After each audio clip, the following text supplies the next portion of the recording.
d'observer la Constitution, de suivre dans l'exercice de mes fonctions les lois de ma patrie, d'aider à la distribution d'une saine et impartiale justice et de me conduire en tout comme un digne et loyal magistrat.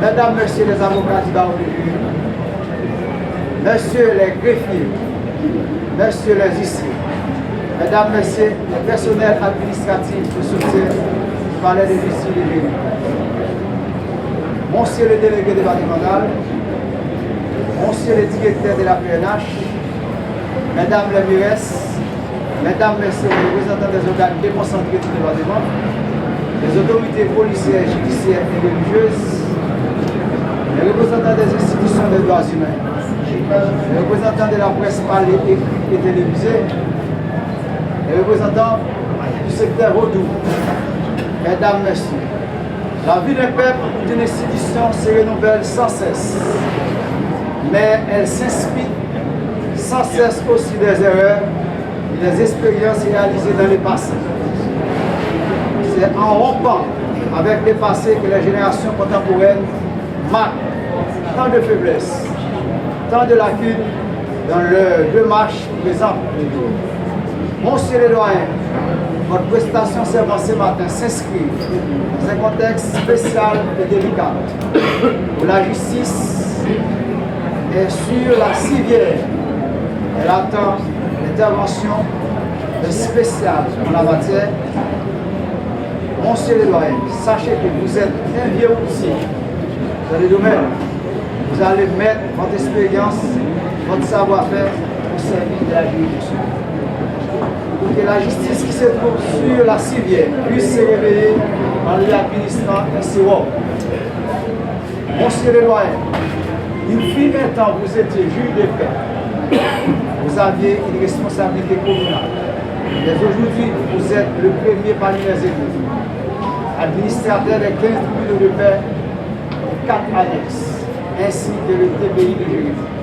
Chers collègues, sachez que le passé est le centre de la sagesse. C'est la source des sereines méditations et des inspirations profondes. Il est aussi la source qui enrichit, vivifie, revigore l'esprit en lui inculquant de nouvelles disciplines indispensables, de nouveaux débats en vue de franchir des étapes nouvelles.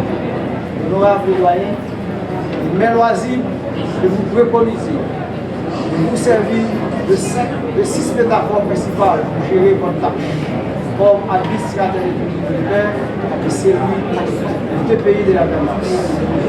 Vous représentez un serviteur au service des autres, un bouc émissaire qui se charge des fardeaux du châtiment de Dieu, un berger qui prend soin du troupeau et du protège, un gérant qui s'occupe des mélodies.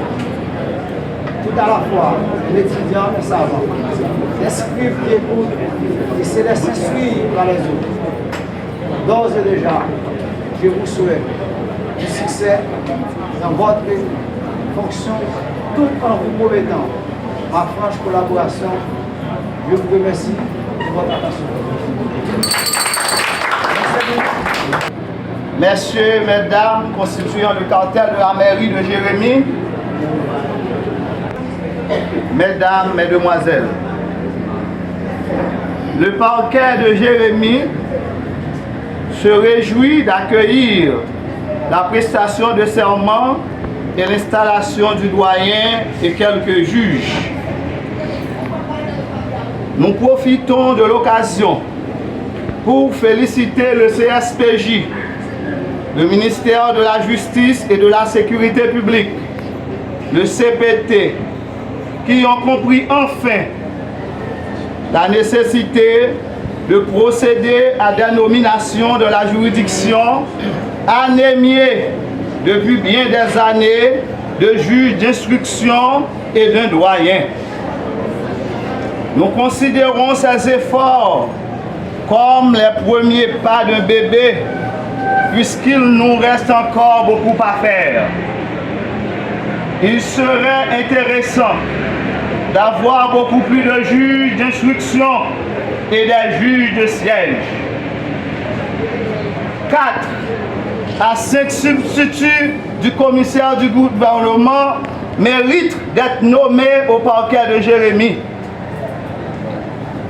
Je voudrais aussi, en cette circonstance, souligner à l'attention des autorités étatiques l'urgente nécessité de faire de Corail et de Lance-Desnaux deux nouvelles juridictions compte tenu de la densité de la population et du vif désir des justiciables de voir instituer dans le département une cour d'appel.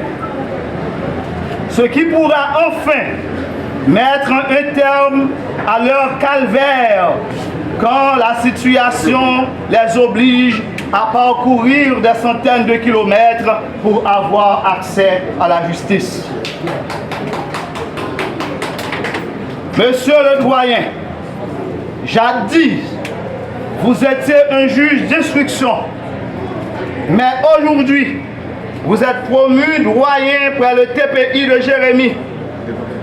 Un doyen se définit comme la personne la plus ancienne dans un corps, dans une compagnie, c'est-à-dire la personne la plus expérimentée. Cela sous-entend que le doyen doit être le symbole de la sagesse, de l'expérience, de la raison, de la morale et de l'altruisme, c'est-à-dire la propension à aider et à aimer son prochain. C'est une façon pour vous dire que vous avez une lourde responsabilité de redorer le blason d'un décanat avili et décrié. Soyez pour vos juges et juges d'instruction des modèles et des exemples. Ne les entraînez pas dans des actes de corruption qui ne font pas toujours honneur au tribunal que vous allez diriger et à la société au regard abusé qui inscrira d'une encre indélébile votre nom dans le cahier de l'histoire. La sagesse du doyen vous incombera la noble tâche de concilier les époux. Les plus belles femmes en quête de justice se défileront en votre bureau. Pour se montrer différents des autres, ne les regardez pas avec des yeux de convoitise. Et ne cherchez pas non plus à les dépouiller de leur conjoint qui assurément voit en vous un père, un personnage moral en qui il inspire confiance. Sachez que vous accédez à ce poste important dans un contexte particulièrement difficile pour rallier les cœurs et apaiser les esprits. Il faut fuir les rancunes, cultiver le dépassement de soi, la transcendance et chercher la collaboration de tous. Dura lex sed lex, dit-on.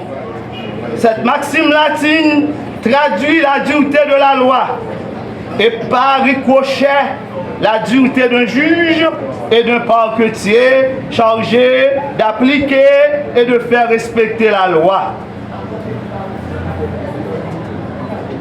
Dans l'exercice de votre fonction, malgré la rigueur de la loi, soyez une main de fer dans un gant de velours.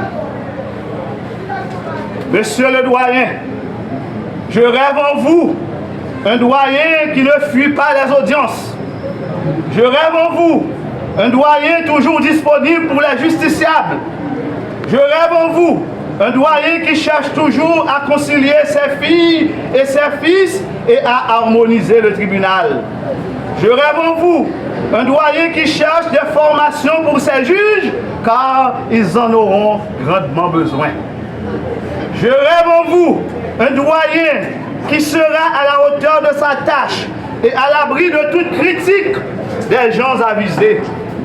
Je rêve de voir en vous un doyen qui ne va pas laisser les juges cracher sur les efforts de la SDPJ et des parquetiers en libérant à leur guise et en dehors de la loi les bandits et les criminels. Enfin, je rêve de vous voir à l'œuvre en train de corriger les dérives de certains juges de paix qui sont vivement critiqués par la population. Si vous pouvez faire de ces rêves, monsieur le doyen, une réalité, je me permets le droit de prêter l'organe du bâtonnat, du parquet, des employés, des organisations du défense des droits de l'homme, des justiciables et de tous les acteurs du système pour vous souhaiter la bienvenue au décanat et vous dire bonne besogne, Excelsior. Merci de votre écoute.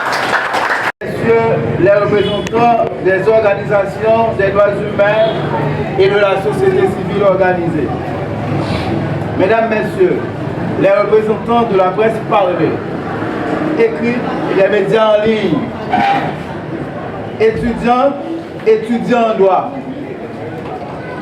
gens de la Bazoche, généralement Clercoq, Mesdames, Messieurs,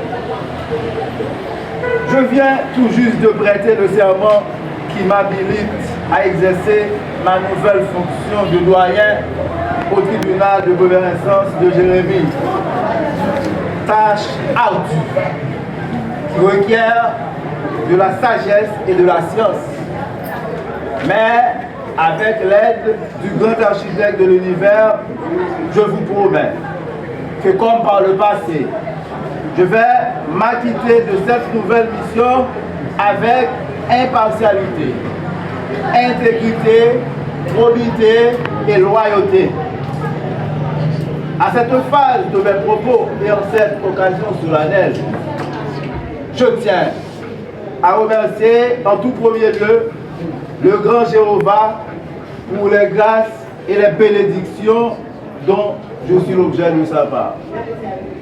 Et en second lieu, mes remerciements vont à l'endroit du président et des autres membres du CSPJ qui ont porté leur dévolu sur mon humble personne pour administrer la juridiction du tribunal de première instance de Jérémie.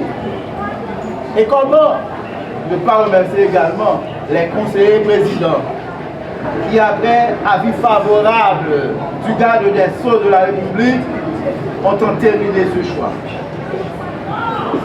Encore une fois, merci et sachez que vous ne serez pas déçus. Je ferai tout ce qui est humainement possible pour ne pas démériter la confiance que vous avez placée en moi. D'un autre côté, mon accession à ce poste n'est pas un cadeau, c'est le fruit de 24 ans de dur labeur dans la magistrature.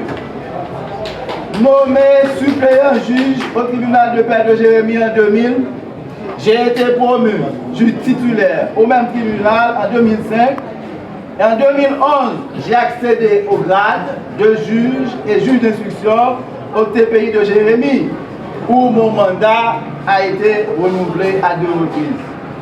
Aujourd'hui, je suis le doyen de ce tribunal. Comme vous pouvez le constater, je n'ai pas brûlé les étapes, je les ai gravies, échelon par échelon. Au cours de mes 24 ans de carrière de magistrat, je n'ai jamais été l'objet d'une lettre de blâme ou d'une quelconque convocation de mes supérieurs hiérarchiques immédiats. Et en ce que je sache, sans vouloir m'enorgueillir, je n'ai jamais entendu dire que l'un de mes jugements ou l'une de mes ordonnances a été cassée par une juridiction supérieure. Mesdames, Messieurs, j'accède à la fonction de chef de la juridiction du TPI de Jérémie à un moment où l'institution judiciaire souffre d'un déficit de crédibilité. Redonner de la crédibilité à la justice de la juridiction du DPI de Jérémie est une priorité à laquelle tous les acteurs du système doivent s'atteler. Chacun de nous doit prendre conscience du fait que la justice en Haïti, et particulièrement à Jérémie, est trop décriée. Nous connaissons tous les mots qui gangrènent et paralysent le fonctionnement de l'appareil judiciaire dans la juridiction. Aujourd'hui, il est sur toutes les lèvres que dans la juridiction du DPI de Jérémie, la corruption est en maître. Et ce n'est pas moi qui vais dire le contraire. En fait, la loi du 12 mars 2014 portant prévention et répression de la corruption, en son article 5, énumère les différents actes qualifiés de corruption et à titre d'exemple, je cite, la concussion, l'enrichissement illicite, le pot de vin, le népotisme, pour ne citer que cela. C'est autant de concepts trop techniques pour certains d'entre vous. Laissez-moi expliquer en créole ce qu'est la concussion. Qui ça, concussion en elle-même? Eh bien, mes amis, concussion, c'est les fonctionnaires de l'État qui passent pour bail service, décident de demander pour le bail service là, pour lui payer côté la loi dit c'est gratis. Ou bien, le fonctionnaire a décidé de prendre plus que ça la loi exigée. Moi, je suis capable de faire le même exercice ça dans tout l'autre acte de corruption que moi je suis cité là. Maintenant, on tape trop coup. Moi, pas dit que Jacques Malhonnête, ça a qu'on fait ici là, non? C'est justiciable là qui connaît. Mais celle que je connais, si on est qu'on fait, il faut nous faire un petit suspens. Si nous t'avons. Si nous avons que les citoyens ont fait nous une grâce confiance et suspendre garder nous mal. De sur quoi il appartient au personnel de la justice, quelle que soit sa fonction, qu'il soit gardien, secrétaire, huissier, greffier, parquetier, juge ou doyen, de tout mettre en œuvre pour assainir la justice. Notre comportement doit être exemplaire. Et c'est par cette voie seulement que nous parviendrons à gagner la confiance des justiciables. Nous ne devons jamais oublier que la justice est un service public dont l'une des caractéristiques est la gratuité. À mon humble avis, la distribution d'une saine et impartiale justice est un puissant facteur de paix et de progrès social. L'on n'a jamais vu un pays ou une communauté se développer sans un système judiciaire fort et équitable. Heureusement que le 1er juin 2023, le CSPJ a adopté en conseil statutaire un guide de déontologie du magistrat. Cet ouvrage peu volumineux qu'on peut mettre dans sa poche enseigne aux magistrats ce qu'ils doivent faire et ce qu'il faut s'abstenir de faire. C'est un vrai guide du point de vue déontologique et chaque magistrat devrait en faire son livre de chevet. Il n'est un secret pour personne que l'horaire de travail journalier prévu par la loi sous la fonction publique est de 8h à 4h. Au tribunal, il y aura un cahier de pointe que les employés doivent signer à leur entrée comme à leur sortie de travail chaque jour ouvrable. Pour les magistrats, le tribunal prend siège à 10h et non à midi. En ce sens, nous comptons beaucoup sur la compréhension des honorables magistrats du parquet et de nos valeureux juges de siège. À cette phase, je veux saluer l'effort déployé par le magistrat instructeur Jean-Gary Lundi, et bien qu'il n'est pas présent. Donc alors je salue, n'est-ce pas, l'effort du magistrat instructeur Jean-Gary Lundi et l'actuel magistrat en charge du parquet, l'honorable Alexandre Jean-Marie Guetchin. Il est avéré que depuis plus de 3 ans, le tribunal ne fonctionne pas même à 30% de la normale. C'est une situation ne profite pas aux justiciables et c'est un manque à gagner pour les avocats qui vivent de leur cause et pour les autres professionnels du droit. Nous souhaitons vivement que les responsables au plus haut niveau de la justice et de l'État trouvent un moyen pour satisfaire les revendications des magistrats en général, celles des parquetiers et des greffiers en particulier, de façon à mettre un terme aux grèves en cascade et à répétition qui paralysent le bon fonctionnement des tribunaux. En résumé, mesdames, mesdemoiselles et messieurs, bon nombre d'entre vous se sont amenés à se poser la question de savoir à quoi sert la justice.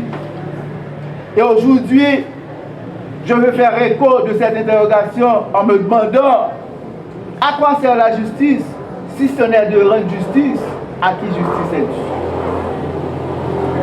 Pour terminer notre propos en cette circonstance solennelle, chers collègues de la magistrature assise et debout, professionnels du droit, gens de la Bazoche, Madame, Messieurs, ce n'est qu'ensemble que nous parviendrons à relever les grands défis de l'heure. Laissons de côté nos rancœurs, nos intérêts personnels et claniques. Et déjà, en ce qui me concerne, je vous tends les bras comme un rameau d'olivier en signe de confraternité.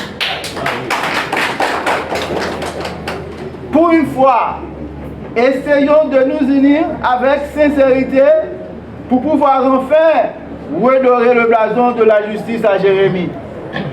Que chacun joue sa partition. Et j'essaie de pouvoir compter sur votre volonté pour arriver à corriger ce qui doit être corrigé afin d'aller de l'avant et mériter de la confiance de nos concitoyens. Enfin, chers invités, chers amis, Madame, Messieurs, je vous présente mes remerciements pour votre présence qui n'a pas manqué de rehausser l'éclat de cette cérémonie. Merci également pour l'attention soutenue avec laquelle vous m'avez écouté. C'est un signe que vous vivez d'espoir. Vous vivez d'espoir que quelque chose va changer. Encore une fois, merci. Merci d'être venu et merci pour tout.